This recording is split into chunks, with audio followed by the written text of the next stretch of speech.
Welcome to the Smart Property Investment Show with your host, Phil Tarrant. G'day everyone. Slight change today. Your regular host, Philip Tarrant, is gallivanting around the country, no doubt talking about property, looking at property, or doing something related to property.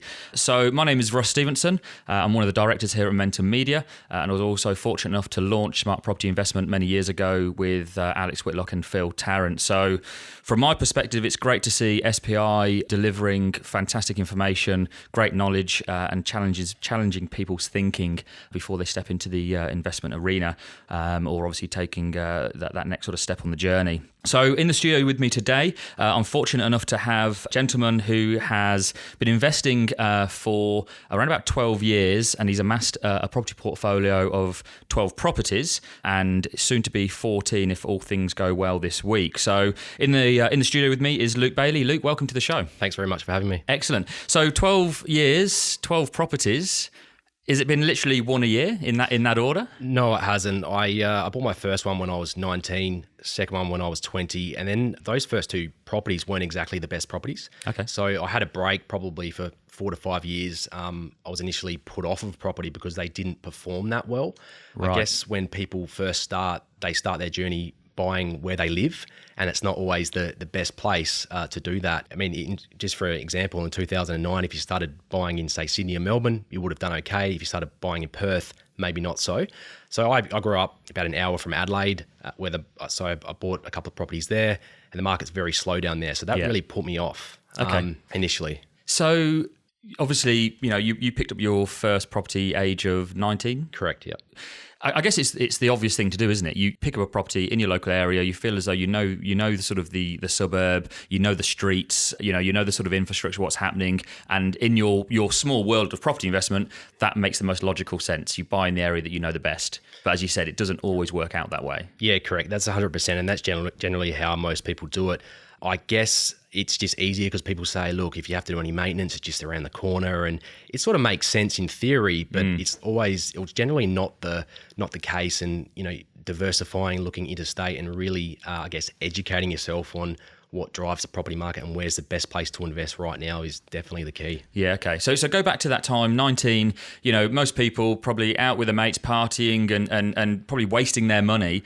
How have you managed to get yourself in a position purchasing a property at the age of 19? Yeah, I guess I was quite lucky. I started working away in fly in, fly out mining construction industry when I was 17. So I started an apprenticeship very young, and typically I was on a lot higher money than the typical apprentice in the city.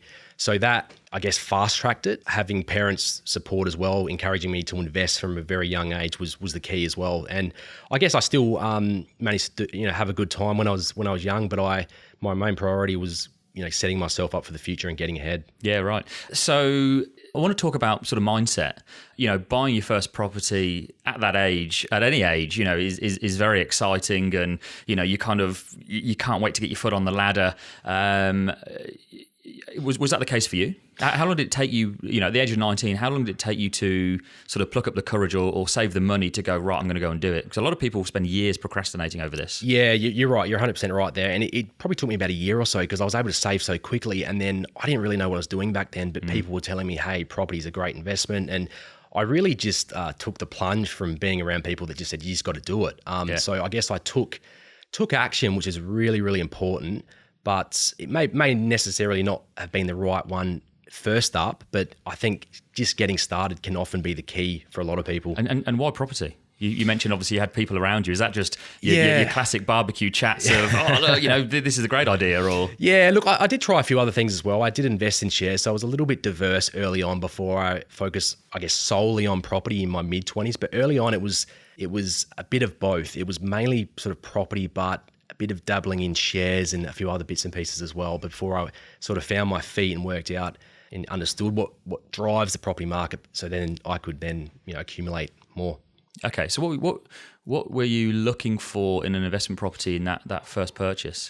In the first purchase, I really had no idea, to be honest. I was looking for something that was within my price range. That was my starting point. It wasn't anything out of the ordinary. It's a lot different now. I do things. I was going to say, how has that changed over the last 12 years to, okay, well, I've got a budget to spend. I'm going to look in this area that I'm familiar with to now, what is the sort of drivers you sort of use and kind of the research and tactics to pick up the next. I mean, you mentioned obviously, you've got 12 and hoping to close another couple this week. How long is that process and how has that changed from property 1 to what will be 13 and 14? Yeah, good question. It's changed a lot. So I dig deep into data and what drives the property market. So I really break it down into 2 categories.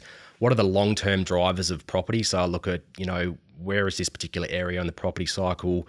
Where is the government spending their money? Where are private businesses spending their money? To give it some sort of gauge of long-term. Yep. Before I jump into suburb selection, looking at things like sales volumes, I'm a very analytical sort of person, so very data-driven. Look at where there is a shortage for housing, and then base a lot of my research before I even look at the type of property. So that's sort of my suburb selection, and then from there it's I guess working out what type of property is best going to suit me. Do you still get as excited from like these purchases now to the first one? Yeah, I probably the first one is always the most exciting. But I guess when you learn so much more, if you buy something a little bit different that might be subdividable, you might be able to cut off the backyard or something like that, and it's a little bit different. So I guess you get if it's just a typical buy and hold, it's not as exciting as the first one, but I love property. Yeah, so, right. Yeah. Absolutely. Having a portfolio of 12, is huge and bigger than the average person out there.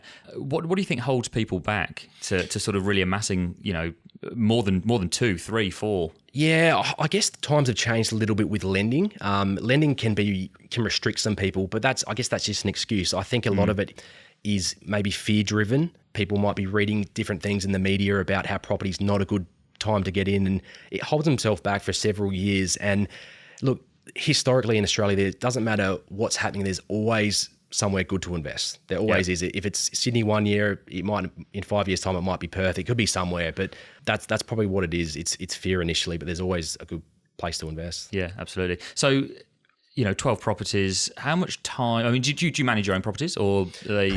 Property managers. Property managers. How much of your sort of, I guess, thinking and time is taken up looking after 12 properties over the course of a week or a month? And to frame that sort of, in my world, I'm going, well, is this like a full-time job? Once you get to that stage, do I go, shit, or, I've got to literally be thinking about it, playing with numbers, spreadsheets. How much time does it take and how do you manage that process? Yeah, because you've got property managers, and that's probably one of the most important things, hiring key property managers so they stay on top of maintenance issues. And once you've accumulated, a few properties, it's probably no different once you start hitting the 12 mark, or I'm sure it's probably no different when you hit 20, but it's just about following a process. It doesn't take a lot of time. Probably once every fortnight, I look over the portfolio, make sure everything's in check, everything that needs to line up is, but it doesn't take a lot of time really. Yeah, okay. Yeah. Had any sort of difficult times with your portfolio in terms of, properties being empty or tenants gone rogue, or any sort of interesting sort of stories along the way? Yeah, look, I've had a couple of scenarios where the tenants have trashed the house. I mean, it does happen to a lot of people in some scenarios. It's only ever happened once really bad. Obviously, you've got insurance in place, so you can claim all that. Critical. But it just, as long as everything's lined up, insurances are in place, it should never put somebody off. In terms of rental vacancies, typically no longer than 3 to 4 weeks, because I like to buy in areas that, the vacancy rate's really low. Yeah. So, yeah. Okay. And have you got a diverse portfolio? Have you got sort of apartments, houses, modern, old? What does your portfolio look like? Yeah, so they're all established properties, typically, probably 10 to 30 years old, all on decent parcels of land. They're diverse across 3 states, so Tasmania, South Australia, and also Queensland. I don't generally buy apartments. It's typically established houses. I like to think I can add value some way as well, maybe through a cosmetic renovation one day, or potentially some sort of subdivision. So that's why I'm more inclined to establish properties. Okay, and so where are they located? Are you literally in every state at the moment? No, just 3 states. So South Australia, Tasmania, and Queensland. So mostly South Australia in Adelaide, the South Coast, Tasmania in Hobart, Launceston, and then in south of Brisbane. And you mentioned the first couple weren't necessarily great, but you still have them within the portfolio? I still do. And, 12 years later, they have turned out okay. They have increased in value. I guess, it was funny because I bought one property in Hobart and I got more growth in 6 months from one of my Hobart properties opposed to one of them in 10 years. And that's just by knowing more now than what I did when I first started. But I guess it's it's lessons that I'm glad have happened because it encourages you to educate and really study the markets and what makes property move. Yeah, and I think, obviously that research, that study is critical. And I'm thinking, as a listener, I've got somebody stood in front of me who's managed to get to 12 properties. What are the things, where should I be looking at? What data should I be poring over? And what are the areas and places I can go? Obviously smart property investment is a fantastic one. Yeah, absolutely. But where else and what information and where do you use those sources? Yeah, probably the first thing I would do is, is find a buyer's agent that actually really knows what they're doing. That not just a buyer's agent that's going to buy you any old property, but one that has been an investor themselves, that studies the market. They can really help you. Buyer's agent's definitely not for everyone, but it certainly can help you. But there's many websites out there that you can get the resources. There's obviously, many out there. SMQ Research, there's plenty. Yeah. And so your first couple you decided to buy on your own, off your own back, doing your own research. At what point, and I'm assuming that you've used buyer's agents with a period of amassing your portfolio. When did that come in? Was that property 4, 5? No, I've actually never used the buyer's agent. That's the thing. I probably wish I did back when I first started. Obviously I'm a buyer's agent now, but it was probably property 3 and 4 when I really started to study things. I started to speak to people that had large portfolios, 15, 20, 50 properties, just to learn from them. I think having people like mentors is so crucial, particularly when you're trying to do something out of the ordinary. Yeah, and typically if you're looking to pick up another property for yourself, how many properties are you looking at before you decide to settle on something? That's the one. Do you sort of do your research, know where you're going to go, and after you've looked at 2 or 3 properties, one of those are going to be them, or are you looking at 15, 20, 30 houses?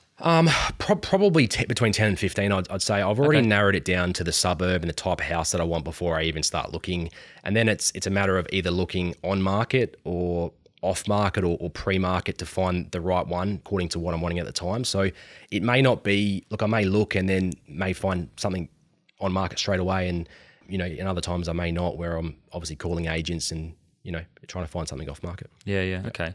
I mean, you've mentioned obviously picking up these 2 properties this week. If all things being well, we're in a market where there's a lot of negative press. People are concerned about prices, and then obviously look, you're booking the trend and going, oh well, I'm actually going to be buying some more. So you still think there's good opportunities out there? Oh, absolutely. I think affordability and lending are 2 big players moving forward, but there's some really good opportunities in very affordable price brackets. They're typically outside of the box. I guess I'm very bullish on regional hubs and regional markets moving forward. So not regional as in like mining towns, but I mean regional hubs, already established cities, some places in Tasmania, I think are going to do really well. And I think affordability is going to drive a lot of that because not everyone has $1 million to invest in a property, but a lot of people have the 300,000, 350,000, and there's going to be more and more buyers in that price range. Yeah. And go back to what you said at the start of the show. So you picked up your first 2 and then you had a 4 to 5 year break? Correct. Yep. What did that look like? Why did that happen? And how did you sort of get yourself back into? Yeah, it was probably initially realizing that I'd probably bought the wrong properties. So I was put off a little bit. And how did you know you bought the wrong properties? Well, at what point, if a year down the line, you go, actually, the rent's not covering, the yield's not big enough? What was the? Yeah, it was the yield was below, I think 4.5%, which I mean that might sound like really good yield, but when you're only spending sort of 250,000, it's quite low. Sure. So I realized that there was a few properties selling similar to what I'd purchased for less. So then I'd realized that maybe I'd overpaid a little bit, and I was going to take several years to recoup that. So it put me off for a few years before I then started realizing, hey, there is a way, and it's typically not where I'm living. It's about working out how everything works. And then you've had a bit of a domino effect since that property 3 then? Yeah, correct. Yeah, I've basically bought a primary residence in Adelaide, and then from there just had a lot of success and was able to keep keep leveraging. And I was on higher income initially working as an electrician, fly in, fly out. Yeah. So you're on really good money. So it makes it so much easier than probably the typical person to, I guess, fast track. So is that leveraging your home and taking equity to buy the investment property? Is it leveraging the investment portfolio and refinancing there plus your savings?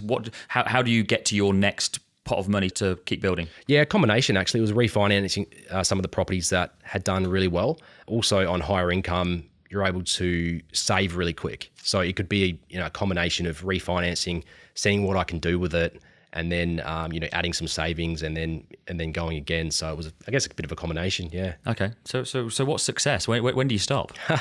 Well, for success for me is really now is about helping other people do the same.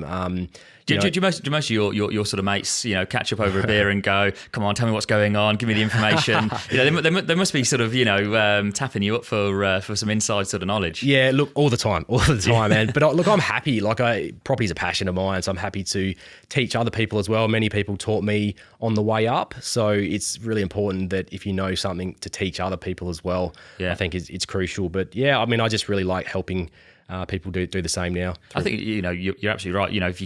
If you know someone that knows what they're talking about, but a lot of people out there, say that they know what they're talking about, and it is that barbecue chat where, I heard this and my mate said that, and that really drives the decision for a lot of people buying property, and it's often the wrong way to go about it. So I can't really emphasize enough, that research and obviously building a team of people around you to help support you on your journey, and that is from buyers agents, but having a great sort of mortgage broker, having property managers that are again aligned to obviously sort of what you're looking to get out of the property as well, and your tenants. In terms of your sort of professional team around you, what does that look like? Yeah, so my partner, she works. She's left her job and works for me now. Okay. So yeah, that's really good. And I've got another buyer's agent out in the field that does a lot of sourcing of properties for me. But yeah, it's about if you are hiring people, you got to hire the right people that are a fit for your business, and that's what I've done. And that's why I'm having some success down in Adelaide, that's for sure. Yeah, excellent. Okay, so go back to obviously what you've amassed now and the knowledge you've gained. What would you be saying to yourself if you had the opportunity to say to your I say 19 is when you purchased, so your 17, 18-year-old self? Good question.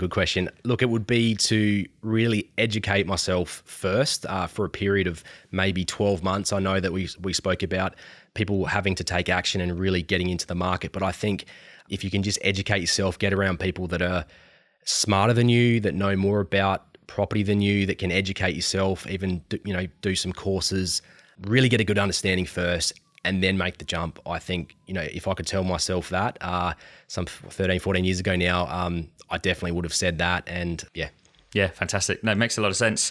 Look, thanks for coming in. Thanks for obviously sharing some of your insights and knowledge on your portfolio. Very much appreciated. Look, for those of you out there, please check out our other podcasts on the show. We've literally got hundreds of them to choose from, all jam-packed with some great insights, tips and strategies designed to help you on your property journey. Make sure you stay ahead of the pack. Follow us on the latest for the latest news and information on our social channels, which is Facebook, LinkedIn and Twitter. And if you'd like to come on the show, or if you have any feedback, please get in touch at editor@smartpropertyinvestment.com.au. Thanks again, Luke. My name's Russ Stephenson, and hope to see you next time. The information featured in this podcast is general in nature and does not take into consideration your financial situation or individual needs and should not be relied upon. Before making any investment, insurance, tax, property, or financial planning decision, you should consult a licensed professional who can advise whether your decision is appropriate for you. Guests appearing on this podcast may have a commercial relationship with the companies mentioned.